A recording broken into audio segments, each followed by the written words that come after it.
I guess if you're reading this, you're probably here for the drama.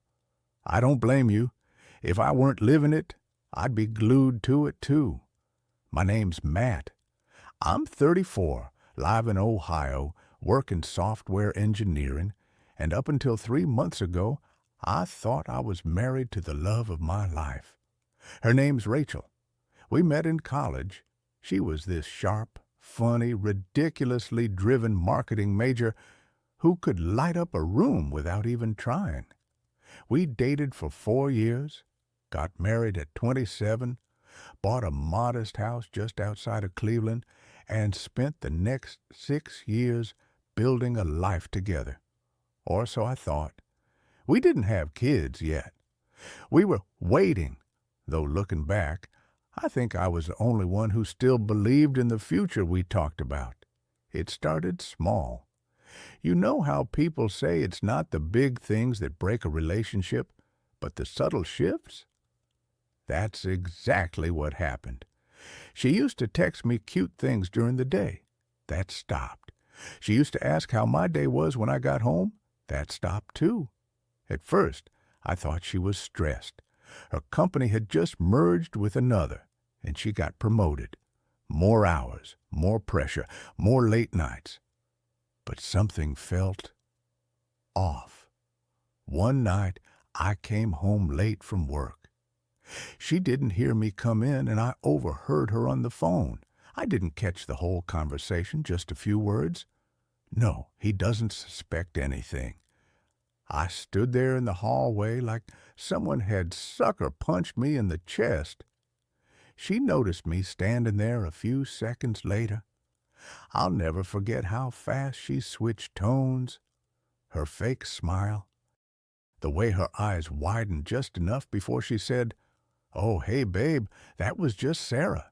She's freaking out about some client meeting tomorrow." I nodded, said nothing, and that night, while she showered, I sat on the edge of the bed staring at the floor. Something cracked inside me. Maybe it was nothing. Maybe I was overthinking it. But after 6 years, I knew my wife, or at least I thought I did. And that wasn't her voice when she said, "He doesn't suspect anything." That was someone else. The next day, I ordered a second phone, one she didn't know about. I had no idea what I was looking for yet, but if something was happening behind my back, I was going to find it. I've never been the paranoid type. I trust people until they give me a reason not to. But after overhearing Rachel's phone call, something inside me shifted. Maybe it was gut instinct. Maybe it was denial trying to protect me. But I couldn't shake the feeling that something was seriously wrong. The next morning, I started small. While Rachel was in the shower, I checked her purse for her phone. It was there, locked, of course. I already knew her passcode, though. She'd changed it a few months ago from our anniversary date to something random. When I asked her why, she'd laughed and said, "Because I'm sick of people guessing it." The code was 77783. I only figured it out because I saw her type it in once while we were at dinner. I remember thinking, why the change now? Anyway, I opened it, and at first, nothing. Normal texts, some group chats with coworkers, a few Instagram DMs. Her call history was clean, maybe too clean. The only real red flag was that she'd recently deleted her WhatsApp app. I asked her once why she stopped using it. She said she didn't need it anymore. It didn't sit right. So I installed a small backup app on her phone. Something hidden. Something I could access remotely with my burner phone. I know it sounds extreme, but I wasn't trying to catch her cheating. I just needed peace of mind, one way or the other. A few days later, I got my answer. She went out for drinks with co-workers, said they were celebrating the end of a stressful quarter, told me not to wait up. She might crash at her friend Sarah's place if it got too late. At 11:43 p.m., I got a ping on the burner phone, a text from a number that wasn't saved in her contacts. Room 317, doors unlocked. I stared at the message for a full minute. I felt sick. At 12:12 a.m., another text from the same number. You're better at sneaking around than I expected. I didn't sleep that night. I didn't even blink. Just sat there staring at the screen, reading those two messages over and over.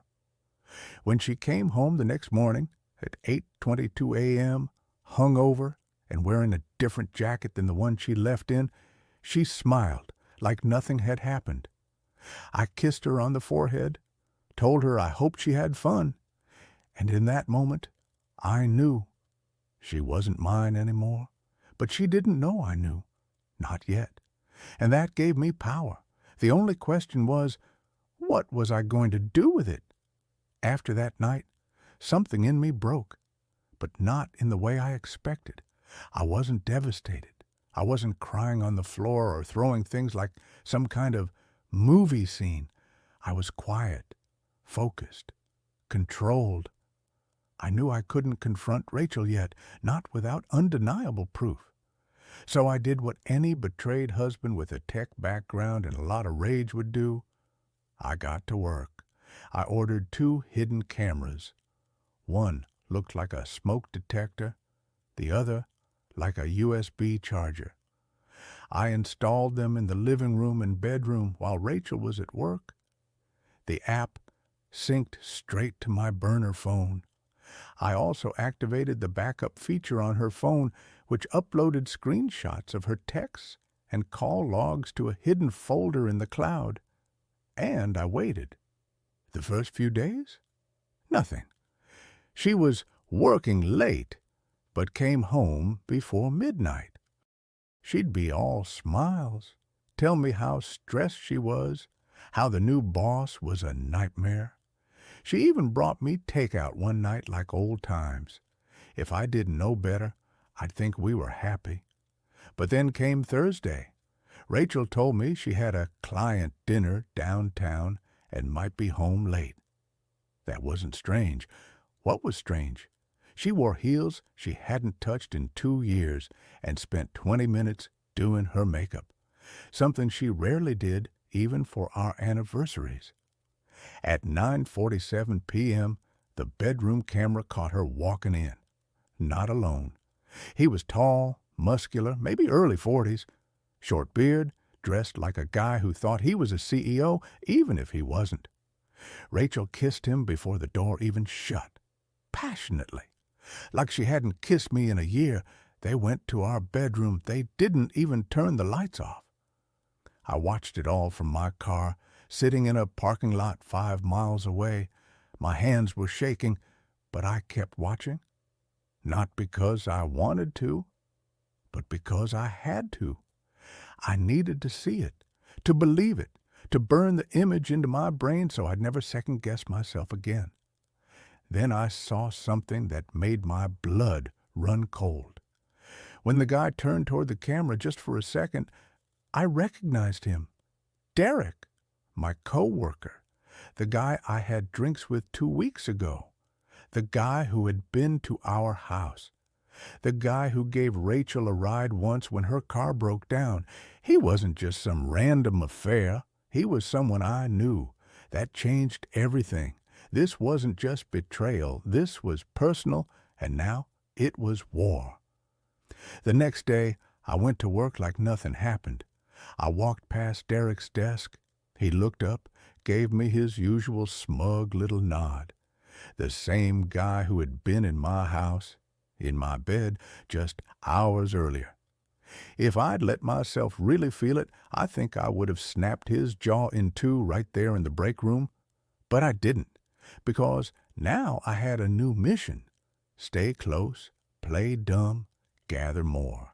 I even asked him if he wanted to grab lunch later that week. He agreed instantly, said, "Man, we haven't caught up in a while." Yeah, no kidding. That night, Rachel came home exhausted. She collapsed on the couch next to me like she hadn't just ripped our marriage in half. Told me her client meeting went well. Told me she missed me. She laid her head on my shoulder. I forced myself not to flinch. She smelled like his cologne.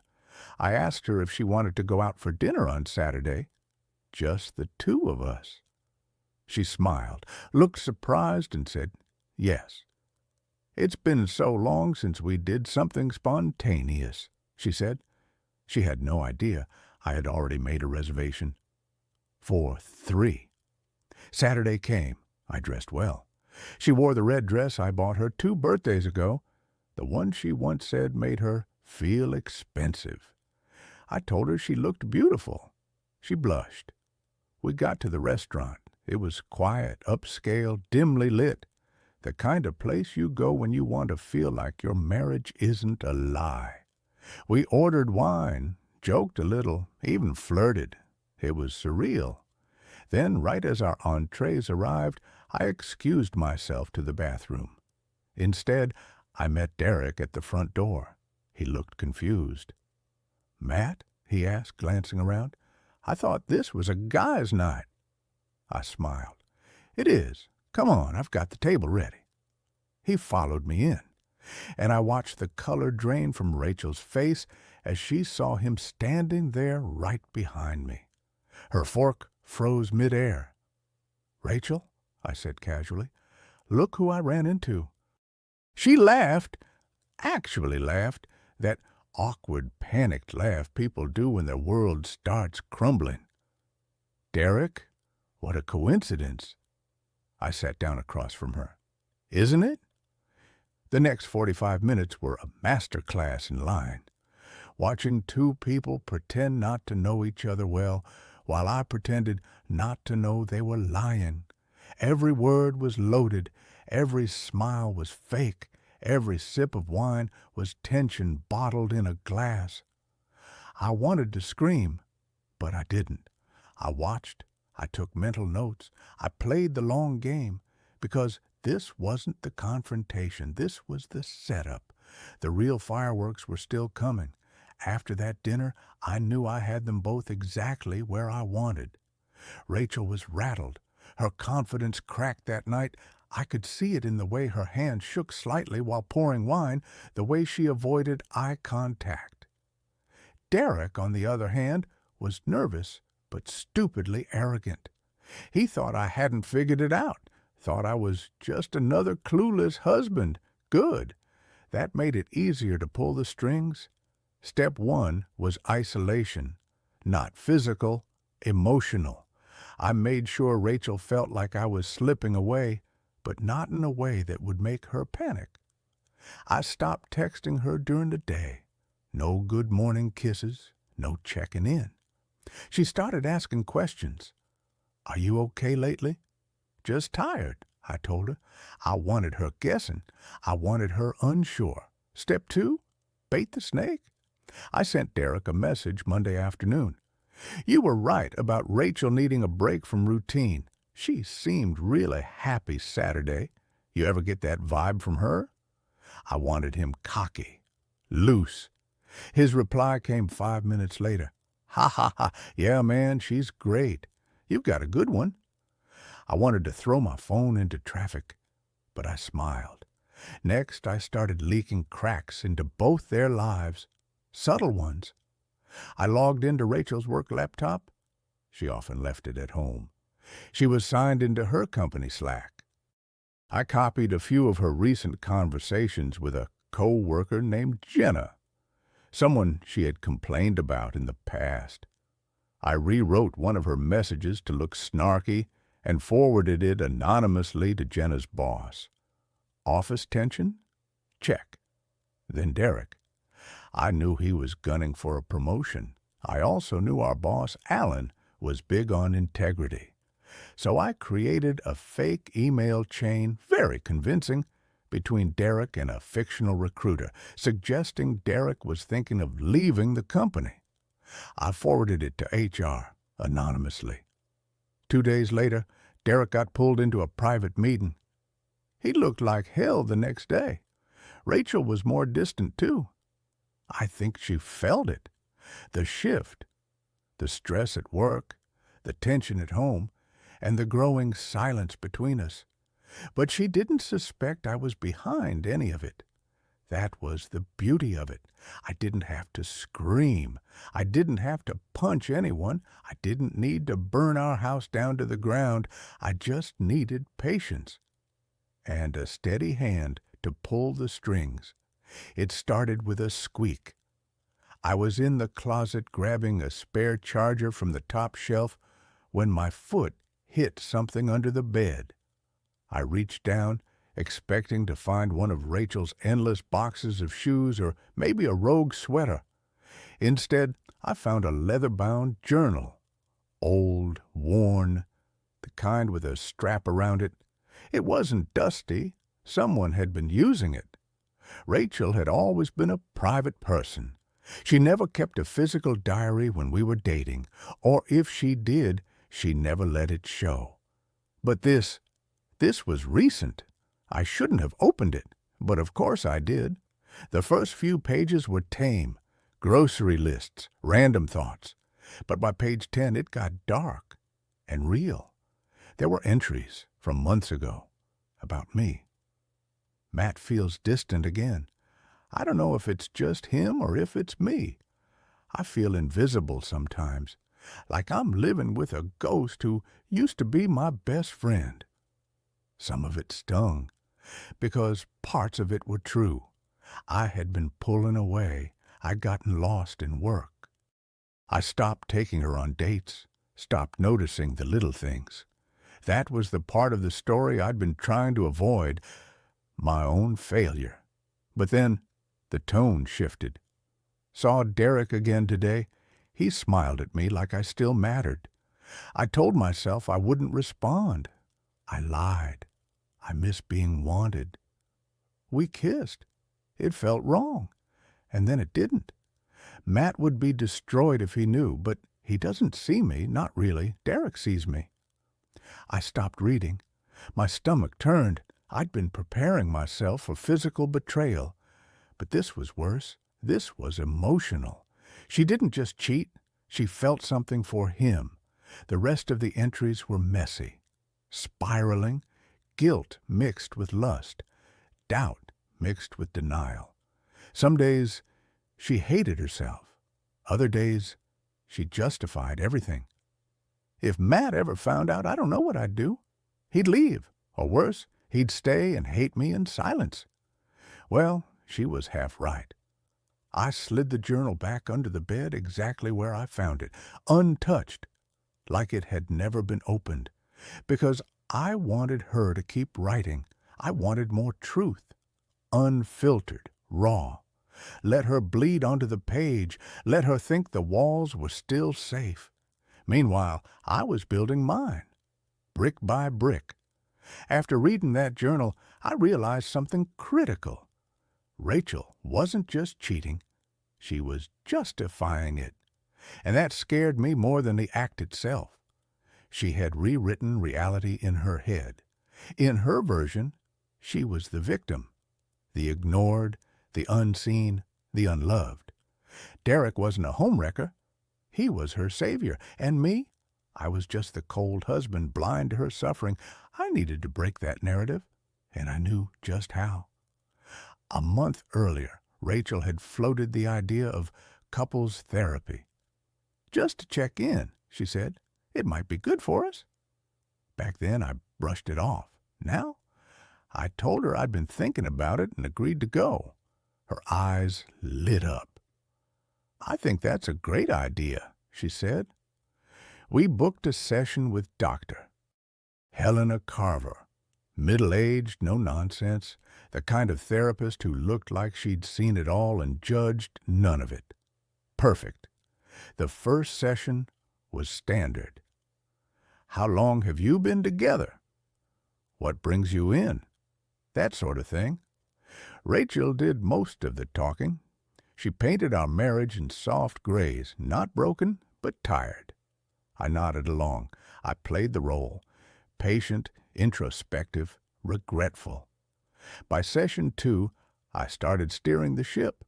I began to open up, not about her affair, not yet, but about feeling disconnected, about wondering if we'd lost each other, about sensing that something had changed, even if I didn't know what. Dr. Carver nodded. Rachel's posture stiffened. By session 3, I turned the tables. I don't know, I said carefully. Sometimes it feels like she's somewhere else emotionally, like she's holding part of herself back from me. Is that crazy? Rachel looked like she'd been slapped. She fumbled to respond. I don't know what you mean. Dr. Carver asked her if she felt emotionally distant. Rachel hesitated. Maybe a little, she admitted, but I think we're reconnecting. That was my cue. I want us to, but part of me feels like there's a wall between us, like there are things we're not saying. Boom! The seed was planted. The next 2 sessions, Rachel was tense, defensive, reactive. She started contradicting herself. She'd say, I feel safe with Matt. Then say, sometimes I can't be myself around him. She couldn't keep her story straight. Meanwhile, I played the loving, confused husband, the man trying to save his marriage. Dr. Carver began suggesting individual sessions. I agreed. So did Rachel. And that's when I knew I had turned her escape plan into a mirror. She thought therapy would heal us. I was using it to expose her. While Rachel unraveled in therapy, I turned my attention back to Derek. I wasn't done with him. If Rachel's betrayal had a face, it was his smug, self-satisfied one. The guy who sat 4 desks down from me, shared beers during happy hour, and sent me memes like we were best buds, all while sneaking around with my wife. He needed to break, not just socially, professionally. So I dug deeper. I started watching him at work, really watching, his lunch breaks, his phone calls, his sudden, unexplained absences. Derek wasn't subtle. He never had been, and I started picking up patterns. He often left the building for client meetings that weren't on his calendar. One time, I saw him get into an Uber in jeans and a hoodie, not exactly his usual sales attire. So I followed, not directly. I wasn't stupid. I used a rideshare burner account and followed him discreetly. He went to an apartment complex across town. I waited. He stayed inside for almost 2 hours. When he came back out, he looked relaxed, worn out. It wasn't Rachel's place, which meant he had another one. Interesting. That opened a whole new door. I created a fake LinkedIn profile, a woman named Maya, working in PR. I had ChatGPT help me make it realistic, matching connections, a clean resume, and a professional photo from a stock site. I messaged Derek, "Hey, saw your profile. I'm recruiting for a client who's looking for someone with your experience. Want to talk?" He replied within the hour. I played the game for 2 days. We exchanged messages. I made it look like Maya was setting up a coffee meeting. Something casual. The idea was to make him think he was being hunted by headhunters, that he was wanted, important. Then I forwarded the entire conversation to our HR department from an anonymous account. Attached was a fabricated message where Derek appeared to confirm he was considering leaving within the next quarter, if the offer is right. By Friday, Derek was pulled into another closed-door meeting. He looked paler when he returned. His usual swagger? Gone. I heard whispers in the office kitchen, something about internal trust issues, something about corporate loyalty. The story was spreading. Then came the demotion. Derek lost his lead client, one he'd been nurturing for months. Management said they were restructuring, but everyone knew what it meant. And just like that, he was no longer the golden boy. At home, Rachel mentioned in passing, "Derek's been weird lately at work. Said something about office politics. You notice anything?" I smiled and shook my head. "Nope, haven't heard a thing." Because the fall had only just begun. Some lies are small, white lies, the kind you tell to spare someone's feelings. Others are sharp, calculated. They land like a dagger, with a smile on the tip. This was one of those. It was a Wednesday night, late. I had just gotten back from a fake work event I staged as a cover. I wanted to give her a window, a chance to slip up, see what she'd do if she thought I wouldn't be home until midnight. Instead, I walked in around 9:30. The house was too quiet. No music, no TV. Rachel was sitting on the couch, wearing an oversized sweater, scrolling through her phone with a glass of wine. She looked up, startled. "Oh, you're home early." "Yeah," I said, dropping my keys on the table. "Thing wrapped up faster than I thought." She smiled. "Well, good. I was just catching up on some reading." A lie. There were no books, just her phone and that one glass of untouched wine. I sat next to her. She leaned against me.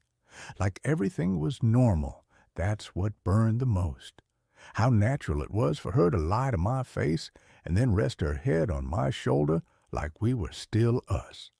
So I tested her. "What did you do today?" She shrugged. "Not much. Work was boring. Got lunch with Lisa." Lisa, her go-to alibi. Funny thing, though, I'd already checked Lisa's Instagram hours earlier. She posted a story from a baby shower, one that Rachel wasn't at. So I pushed. "You guys went downtown again?" She blinked. "Just a second too long." No. Just grabbed something quick near the office." I nodded. It was so smooth, so polished. It scared me how easily she lied now, like she'd rehearsed the story in the car. She had no idea I already knew she'd driven out toward the West End, same area where Derek had that mystery apartment. How did I know? Simple. I dropped an old tile tracker into the lining of her car's trunk 3 weeks ago. She never even noticed. That day, she was parked there for over 2 hours. Yet here she was, curled up next to me on the couch, talking about a non-existent lunch, sipping wine she barely touched. I kissed her on the head. "Glad you had a nice day." And I meant it, because the better she got at lying, the more satisfying the truth would be when I finally set it all on fire. It came in the mail, no return address, just a small padded envelope with my name scrawled in block letters. No one else in the house was around when I picked it up. I opened it at the kitchen counter, assuming it was some dumb promotional thing. Inside, a plain USB drive.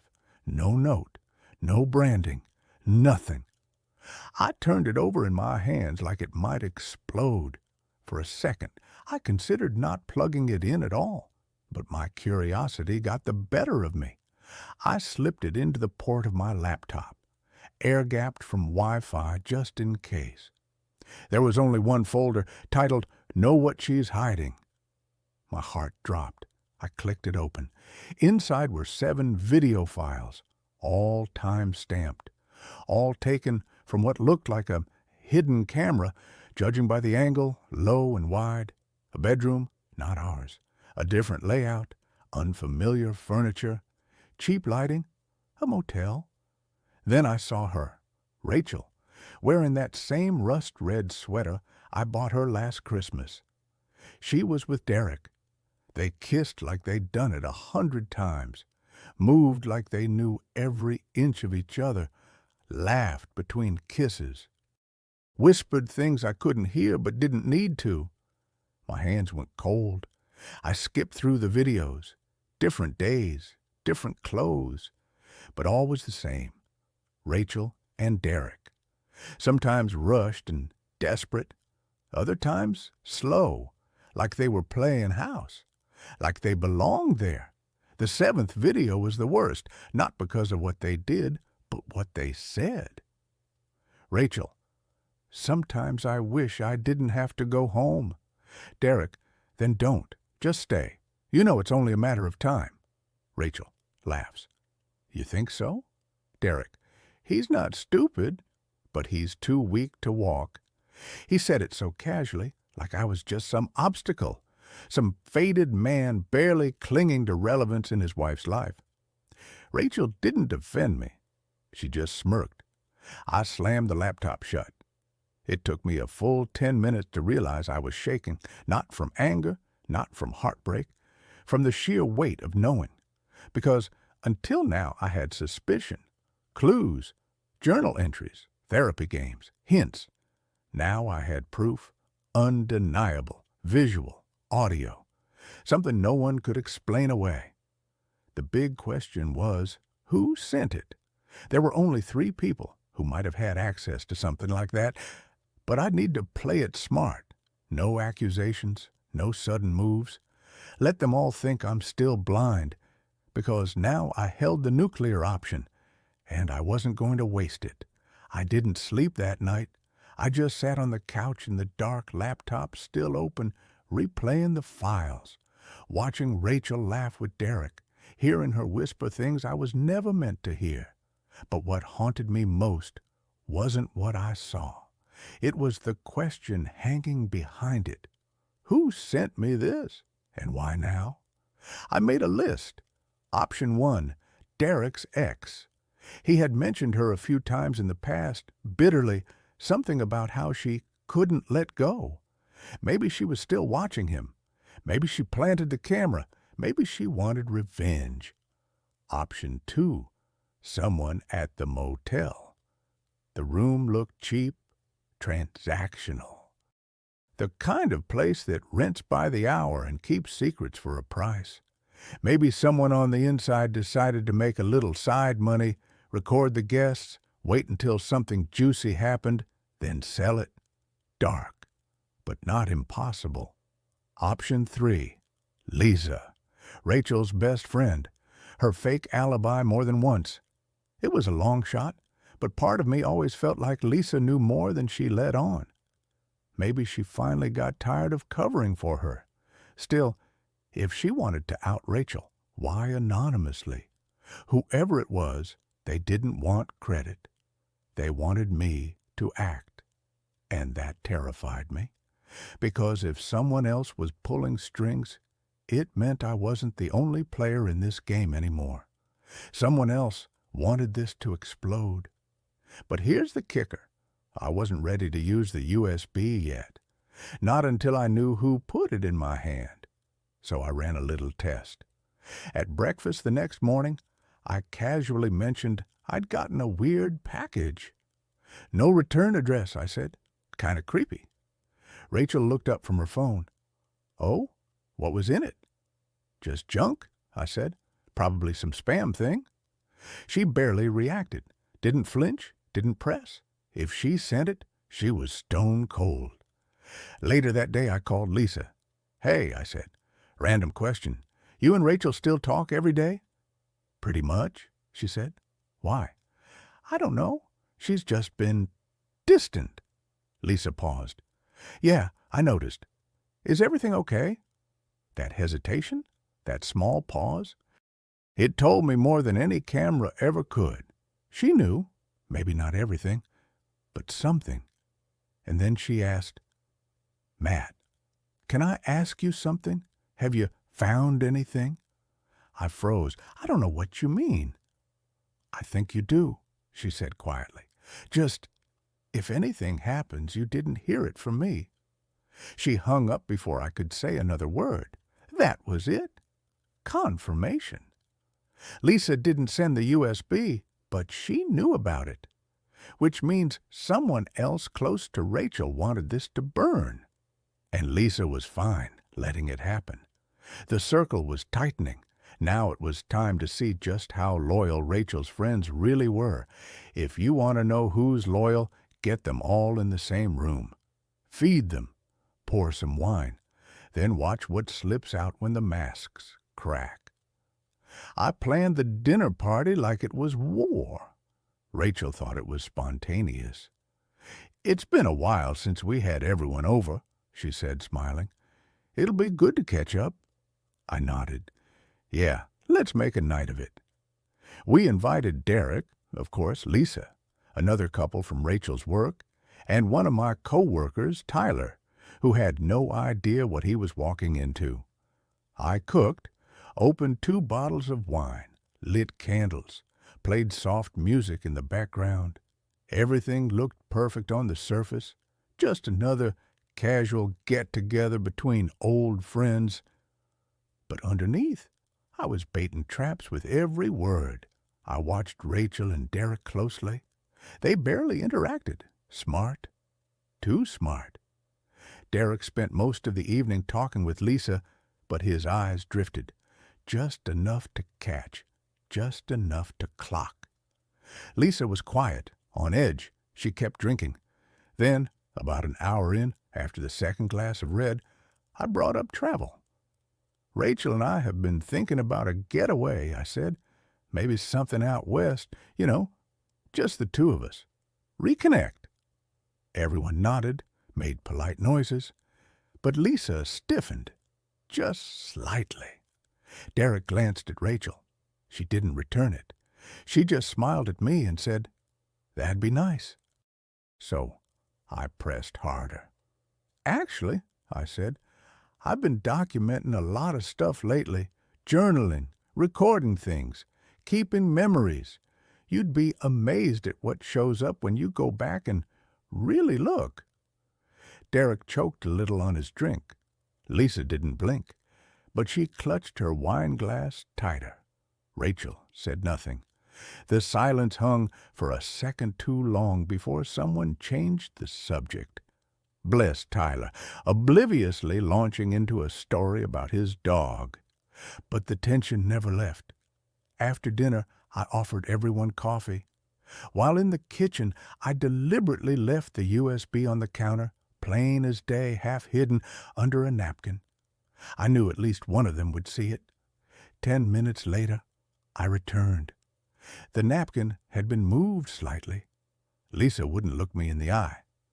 Derek's leg bounced under the table like a jackhammer. Rachel? Still calm. Still collected. Too collected.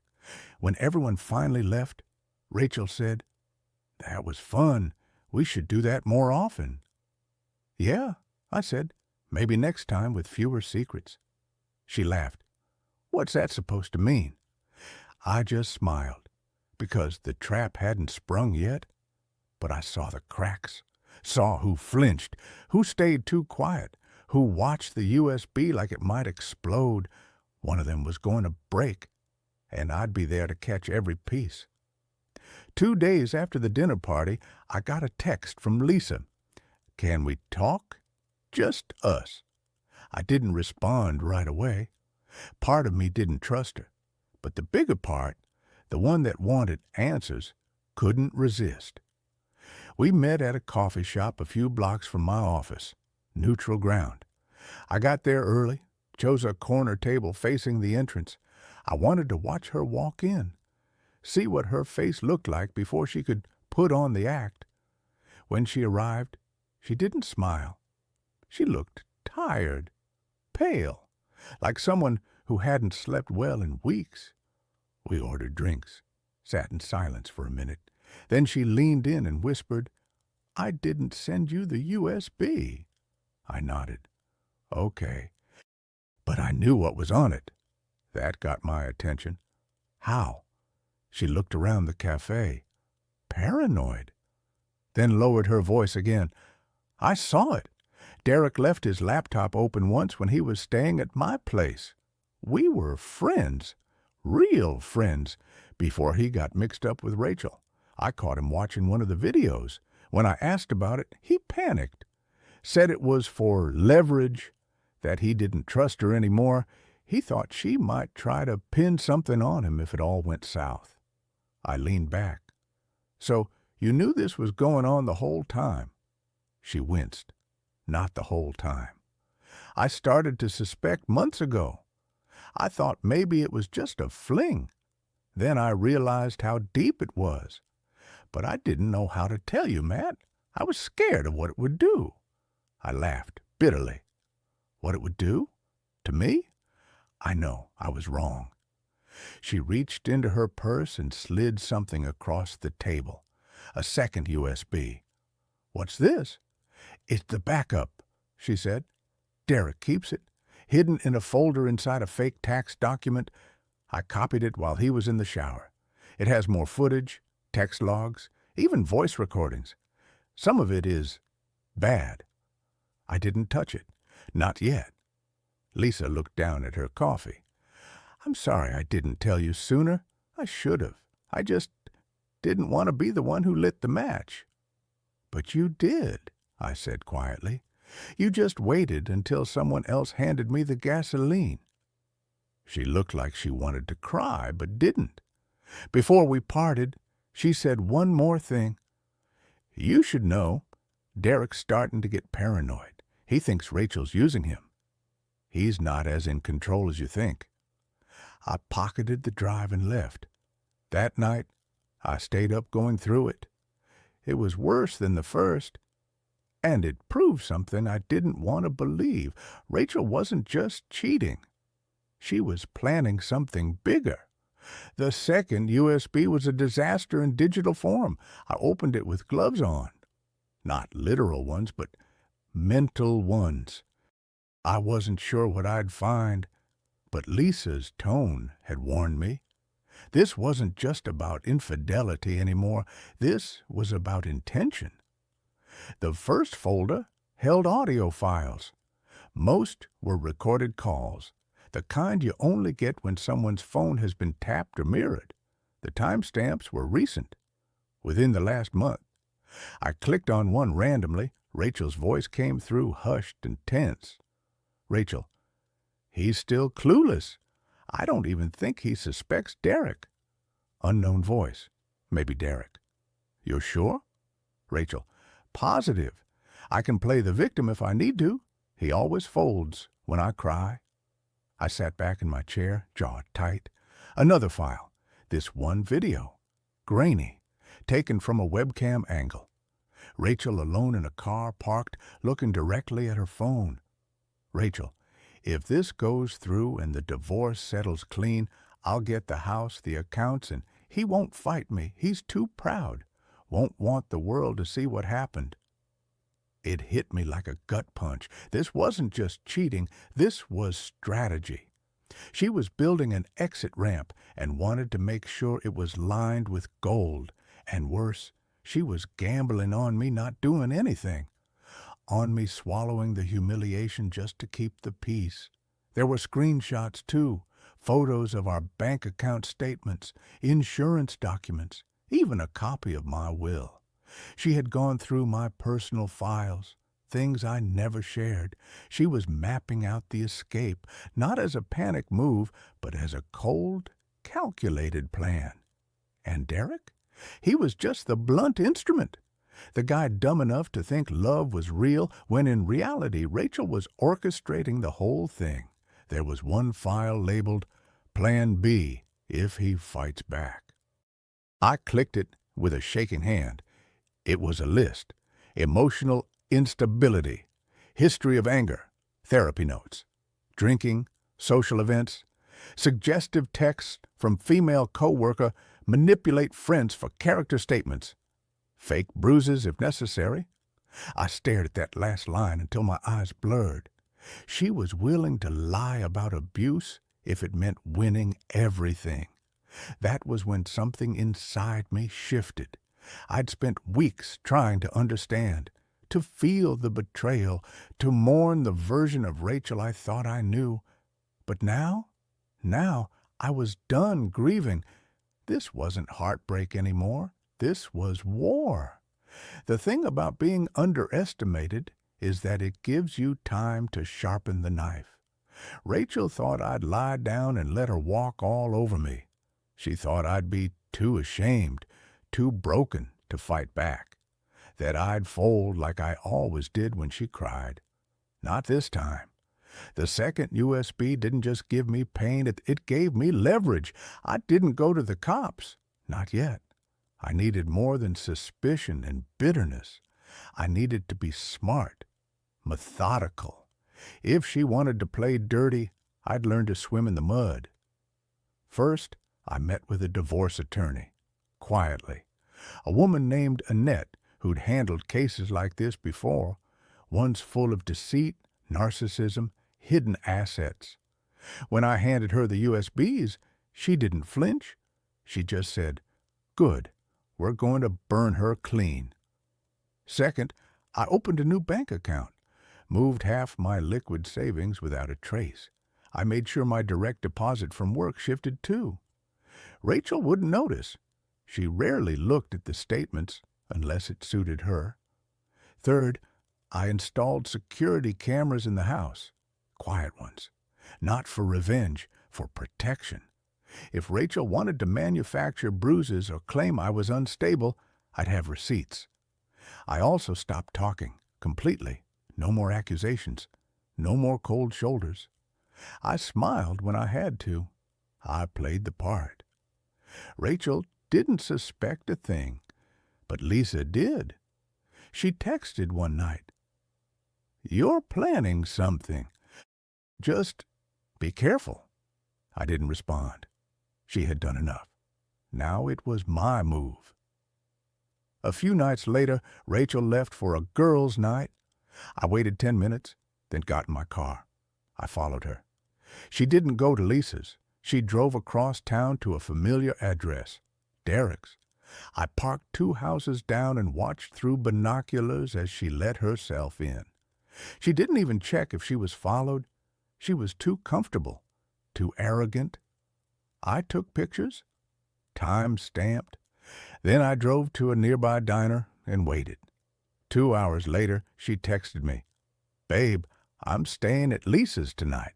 She had a rough day and asked me to crash. Love you." That text was gold, not just a lie, a documented one. I sent a copy of it to my lawyer, along with the photos. She replied, "Perfect. Let her keep digging her own grave." I sat in that diner until sunrise, drinking bad coffee, heart pounding, because for the first time since this nightmare started, I wasn't the one being hunted. I didn't go home after the diner. Instead, I parked across the street from Derek's place and waited. I had a clear view of the front door. I knew Rachel was still inside. Her car was in the driveway, lights in the upstairs bedroom still on. At 6:47 a.m., she walked out, hair tied, hoodie on, no makeup. She looked like a teenager sneaking out after curfew. She didn't see me. I kept my head low as she pulled out and drove off. And then I waited. 30 minutes later, Derek emerged, stretching like he had nothing in the world to worry about. That was when I stepped out of my car and called his name. He froze. For a split second, he looked like a deer in headlights. Then, just as fast, he put on that smirk he always wore, the one that said, "It's not what it looks like." "Matt, hey man, what are you—" I cut him off. "Let's not waste each other's time." His smile faltered. "Okay. I know everything. The USBs, the videos, the voice recordings. I've seen it all." He glanced toward his door, then back at me. "You followed her? Watched her walk out of your bedroom after she texted me saying she was with Lisa." Derek exhaled through his nose, almost impressed. "Guess it's out, huh?" "You tell me." He leaned against the railing of his porch, suddenly very tired. "Look, it wasn't supposed to be like this. Rachel said you guys were already falling apart, that she didn't love you anymore. She made it sound like she was trapped." "She was lying," I said flatly. "And you bought it. You were just the idiot she used to get what she wanted." He didn't deny it. "She told me she'd leave you. Said once the divorce started, we could be together, no more sneaking around." "She's not divorcing me," I said. "Not unless it's on my terms." That made him blink. "You lawyered up?" I smiled, but there was no warmth in it. "Everything's documented. Every lie, every time-stamped visit, every financial detail she tried to manipulate. She's not walking away with a dime." Derek looked like he might puke. "I didn't know it was that serious." "She was planning to accuse me of abuse." That stopped him cold. "What?" I pulled out my phone, opened the file with her Plan B list, and held it out. He read the screen. His face drained of color. "She was going to use you, too," I said, "to back her up, say I was unstable, that I drank too much, that I snapped." He shook his head, backing away. "I didn't sign up for that, I swear to God, Matt." "No, you just slept with my wife and helped her plot my financial ruin." Silence. Then he said something I didn't expect. "I'll testify." I narrowed my eyes. "Why?" "Because if I don't, she'll throw me under the bus, too. She already threatened to say I manipulated her, that I pressured her into everything." I believed him. Rachel was burning every bridge as she ran. "Then start writing," I said. "Full statement, timeline, everything. Do it today." He nodded, defeated. As I walked away, I didn't feel satisfied, but I felt in control, and that was something I hadn't felt in a long time. Rachel found out 3 days later. It started with a text. Rachel: "Did you cancel the joint account card?" Me: "Yes." Rachel: "Why?" Me: "You'll need your own card now. You're independent, right?" I could feel the fury radiating through the screen. 30 seconds later, my phone rang. I let it ring out. Then came the barrage of messages. "What the hell is going on? Why is your lawyer calling me? Are you spying on me?" And finally, "We need to talk, in person." Of course you want to talk now, I thought, when control slips out of your hands. I agreed, but on my terms, my location, my time. We met in the backyard, neutral, open space. The cameras I'd installed were rolling from 3 angles. She stepped outside looking polished but shaky. That too-tight smile she wore when she was cornered, like she could still charm her way out of anything. "You've been acting really weird lately," she began. I didn't reply. "I mean, we should talk, right? About whatever you think is happening." I held up the printed transcript of her Plan B document, highlighted. She froze. "You went through my files?" "No, Lisa did. Then I went through the rest." Her face twisted. "Lisa? That bitch?" "And Derek," I cut in. "He gave me a written statement. Everything you said, every threat, every visit, time-stamped, and yes, I followed you. I know every lie you've told for the past 3 months." Rachel's mouth opened, but nothing came out. She blinked fast, then leaned into the performance. "I was scared, Matt. You've been cold, distant. You pushed me away." I laughed loudly. "That's what you're going with? You were scared? So scared that you slept with my friend and plotted a fake abuse case?" Her expression faltered. Then, finally, her mask cracked. "Fine. You want honesty?" I didn't answer. I wanted to see her unravel. "I was bored. You stopped paying attention. Everything became routine. Derek made me feel alive again, and yeah, I wanted out. But I deserved to come out on top." "You were going to destroy me." "No, just win." That single word said everything. She wasn't sorry. She didn't regret cheating. She regretted getting caught. "I've already filed," I said. "You'll be hearing from my lawyer again soon. We're going after everything you tried to steal, and if you push back, I'll make the court listen to every second of those recordings. I'll let them read your little checklist of lies." She scoffed. "You think anyone's going to believe you over me? I'm the victim here." "Not this time," I said quietly. "This time, the truth has receipts." She stood there, seething, fists clenched at her sides. Then she walked out the gate without saying another word. No tears, no apologies, just rage. And that's when I knew she wasn't broken. She was planning her next move. The calm lasted exactly 2 days. Then the first call came. It was my manager at work. "Hey, Matt, I got an email this morning, anonymous. Said you've been verbally aggressive at home and possibly drinking again." I froze. Anonymous. Verbal aggression. Drinking. I knew those words. I had seen them already in her Plan B list. I kept my voice steady. "It's a lie." He hesitated, probably uncomfortable. "I figured, but you know how corporate is. We have to take this seriously. HR's asking for a quick meeting." I thanked him and hung up. I felt nothing. No panic, no fear, just a quiet, cold understanding. Rachel had officially gone nuclear. The next day I got a message from a mutual friend, Amanda.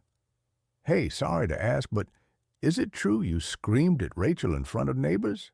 She said you've been unstable lately. Just wanted to check in." There it was. The campaign had begun. Little whispers. Carefully curated lies. Designed to fracture my reputation before the divorce even hit the courtroom. She was painting me as the unstable, angry husband, the one no one had seen coming. Because that's what manipulators do. They build the narrative before you can speak. By the end of the week, 3 more friends had reached out with some version of the same message. "She said you were drinking again. She said you threatened to hurt yourself if she left. She's scared, man. Said you've been following her." That last one made my blood boil. I had followed her once to catch her in the act, and I had proof. But now she was turning it into a story of stalking and intimidation. She wasn't trying to win the divorce anymore. She was trying to ruin me. Lisa texted, "She's talking to Megan now. You know Megan always believed the drama. Be ready." I was ready, but it still hurt. Watching people I had known for years suddenly hesitate when they spoke to me, like I might snap, like I wasn't the same guy they'd laughed with 6 months ago. Rachel was weaponizing perception, and she was good at it. But I had one thing she didn't expect: documentation. Every lie, every threat, every private message and recorded call was organized and time-stamped. I had already shared it all with my lawyer, and now I started preparing my own response. Not in anger, in clarity. I wasn't going to smear her back. I didn't need to. I just had to show the truth, and the truth was enough to burn everything she built. It was late, close to midnight, when Lisa texted me. "Can we talk? Face to face. I need to tell you something about Rachel." I stared at my screen for a long time before responding. "Come by. Back door's open." She showed up 10 minutes later in an oversized hoodie and sweatpants, makeup smudged like she'd been crying or hadn't slept. Probably both.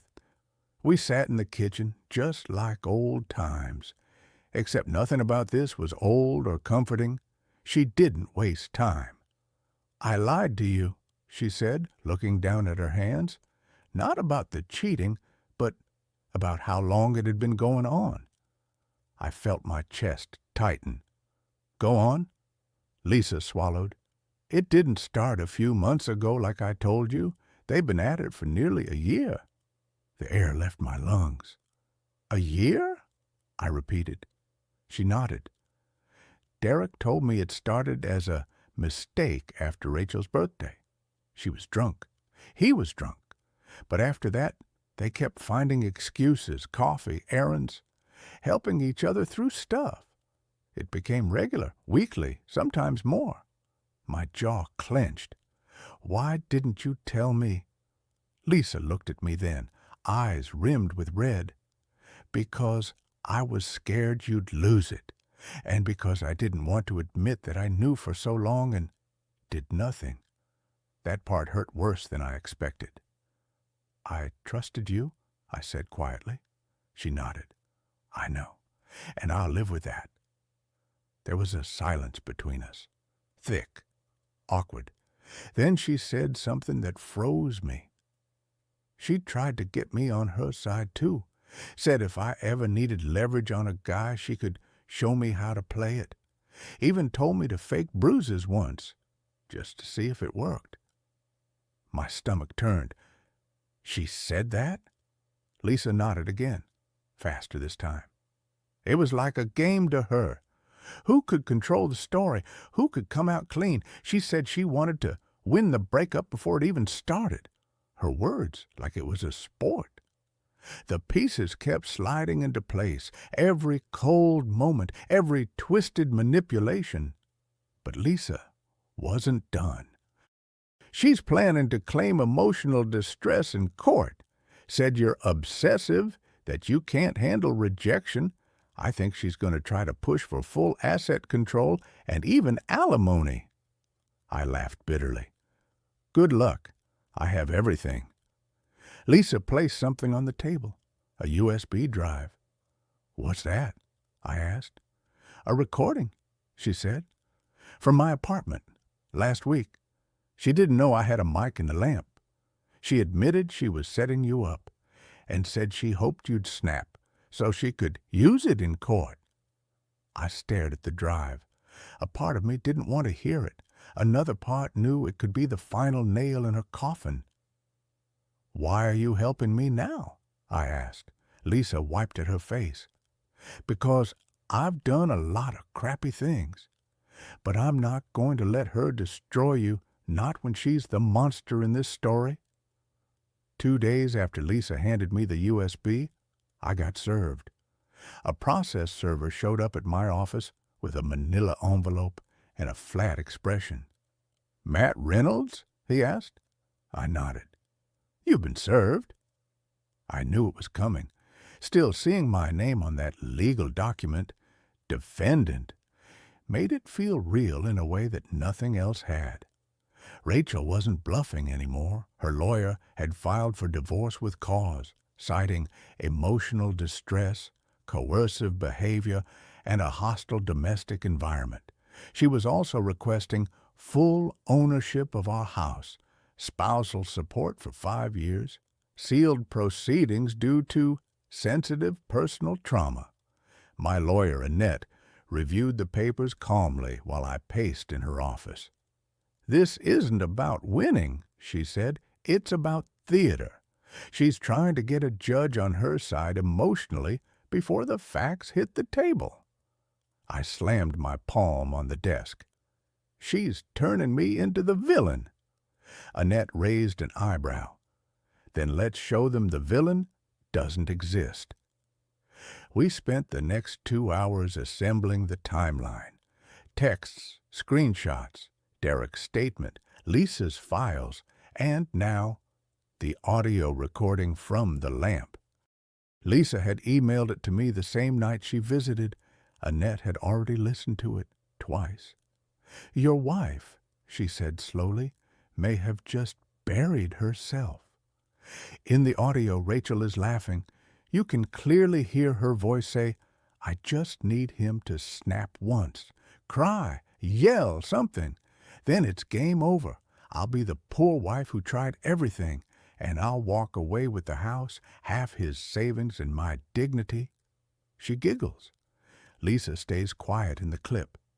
Then Rachel adds, men are so easy to control when you let them think they've already lost. Annette played the clip again and again. Judges hate this kind of manipulation, she said finally. She's building her case on false narratives. But you've got receipts?" I asked what the next move was. "We file a counter-petition, full transparency. Include the recording and all supporting evidence. We'll request the court deny her support claim and initiate sanctions for filing in bad faith. If we play this right, she could lose everything she asked for." It wasn't revenge I felt. It was vindication, a quiet fire building in my chest. That night, I forwarded the audio clip to my own family just in case Rachel tried twisting the story to them too. I didn't want to be blindsided again. I also wrote a statement to be read in court. My words, my side, my voice.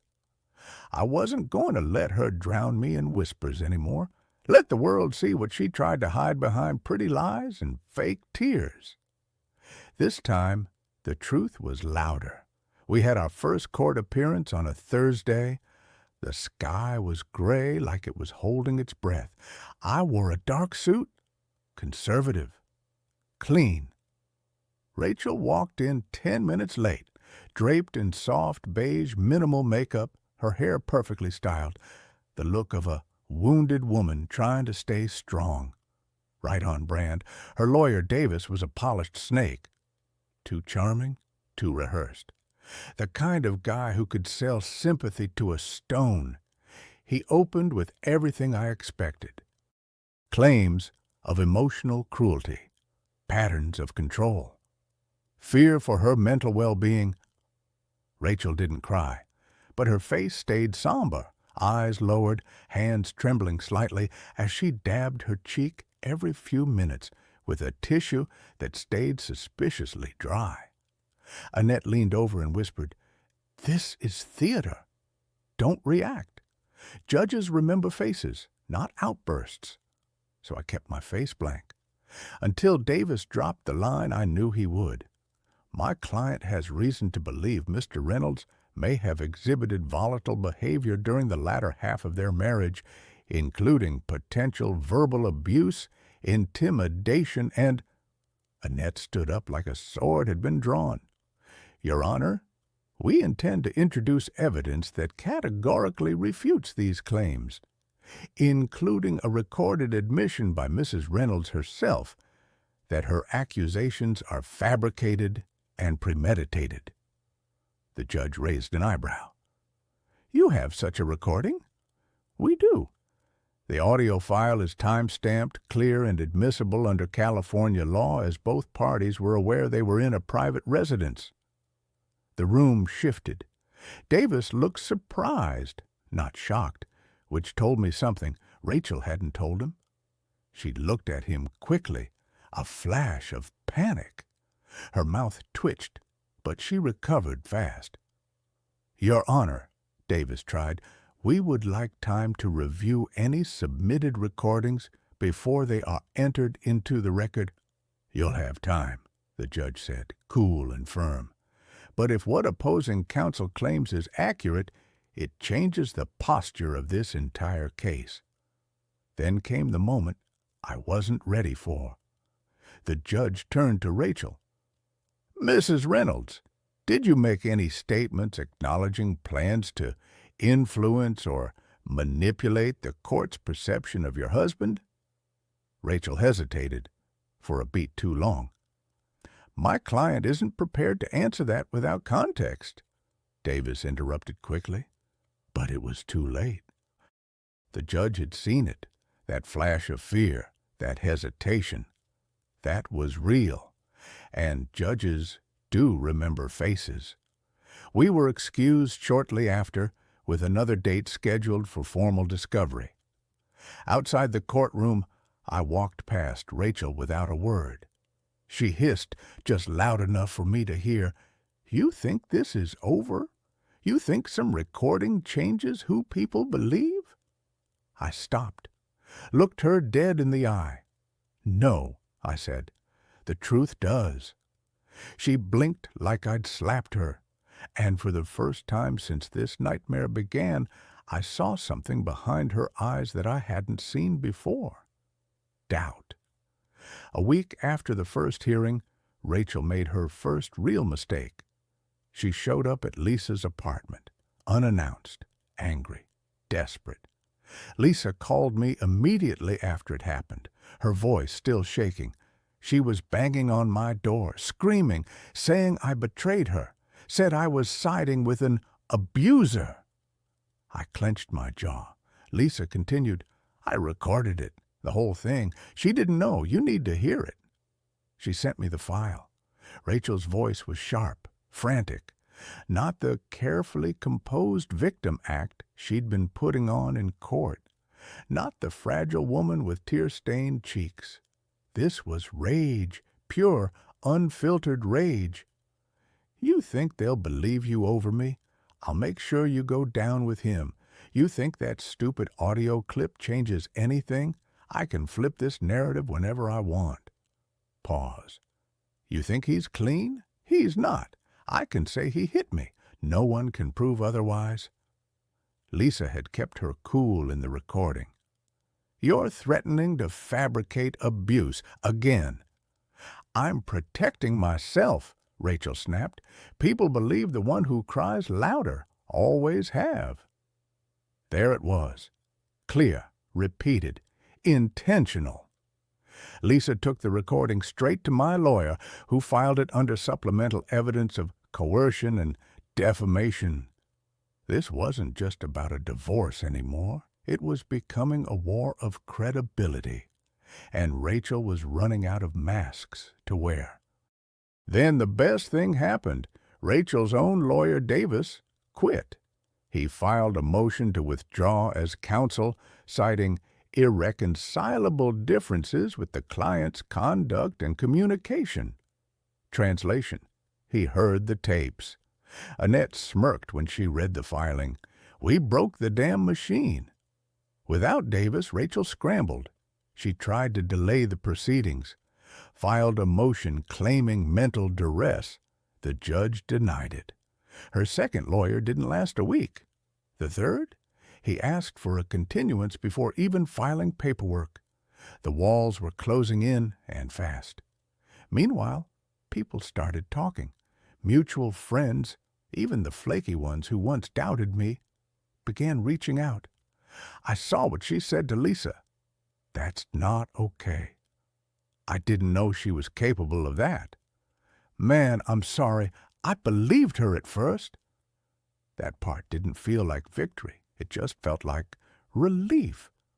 For months, I'd been made to question my own memory, my own worth. Now the mask was off, and people were seeing the monster she'd hidden behind smiles and crocodile tears. And Rachel? She started going quiet. No more social media updates. No more passive-aggressive quotes. No more posts about healing and growth. I heard she moved into a cheap apartment outside town, alone. Her empire of manipulation was crumbling, one lie at a time, and we weren't even at the final hearing yet. The courtroom felt colder this time, not because of the AC, but because everyone knew this was it, the real beginning of the end. Rachel sat 2 tables over, flanked by her 4th lawyer in 6 weeks. He looked nervous, flipping pages in silence. She wore all black this time, hair pulled back tightly, no jewelry, no emotion. Just a cold stare forward, like she could disappear into the wall if she tried hard enough. My side, calm, focused. My lawyer, Annette, had her binder thick with evidence. Lisa sat behind us, ready to testify. Derek was on standby via Zoom. And in my chest, a heart that had once been wrecked now beat steady. The judge opened by stating this would be a 2-day bench trial. No jury, just him, the facts, and the law. Rachel's lawyer went first, tried a Hail Mary, said Rachel was emotionally manipulated, that context behind the recordings was missing, that she had been pressured into those statements. But the judge wasn't buying it, especially when Annette stood up and calmly played each of the key recordings. Rachel laughing about getting a house, Rachel mocking the court system, Rachel threatening Lisa on her doorstep. Each time, the room fell silent. Each time, Rachel looked smaller. Then came the witnesses. Lisa testified first, calm, collected, direct. She explained Rachel's plan, the conversations they had, her doubts, and the final straw when Rachel suggested planting evidence. Her voice didn't crack once. She looked at Rachel and didn't flinch. When it was my turn to testify, I told the truth, not to perform, not to impress, just to speak. I talked about how I found out, how I stayed silent at first, how I collected everything, how I didn't want revenge, just the right to be heard without being smeared. Rachel didn't look at me once. When it was her turn to take the stand, something broke. She stumbled through her answers. The lawyer objected twice to her own client's statements. At one point, Rachel said, "I don't remember saying that," to a recording where she clearly said that very thing. It wasn't even anger I felt. It was pity, but not enough to forget. At the end of day 2, the judge took one final pause before ruling. He looked at Rachel, then at me. Then he said, "This case began with serious accusations, but through overwhelming evidence, it has become clear those accusations were not just exaggerated, but in many cases intentionally fabricated. This court does not take such manipulation lightly. Therefore, I rule in favor of the respondent, Mr. Reynolds, and deny all requests for spousal support and asset division outside of standard equitable property law. Furthermore, I will entertain a motion for sanctions due to bad faith conduct by the petitioner." I didn't smile. I didn't cry. I just exhaled. It was done. Not over. Not yet. But the mountain I'd been climbing for almost a year. I was finally at the top. I thought the trial would be the end. I was wrong. A week after the judge's ruling, I got a call from Annette. "Rachel filed a police report," she said, her voice tight. "She's accusing you of domestic violence retroactively." My stomach dropped. "What? Based on what?" "She claims you shoved her during an argument 8 months ago. Says she didn't report it at the time out of fear." Fear. That word again. Twisted, weaponized. It was the nuclear option. One last attempt to win sympathy or at least damage me permanently. Even if it didn't work in court, a police report could cost me my job, my reputation, my peace. But Rachel had finally overplayed her hand because I had something she didn't know existed. The night she claimed I shoved her, it was the same night Lisa had stayed over after Rachel stormed out.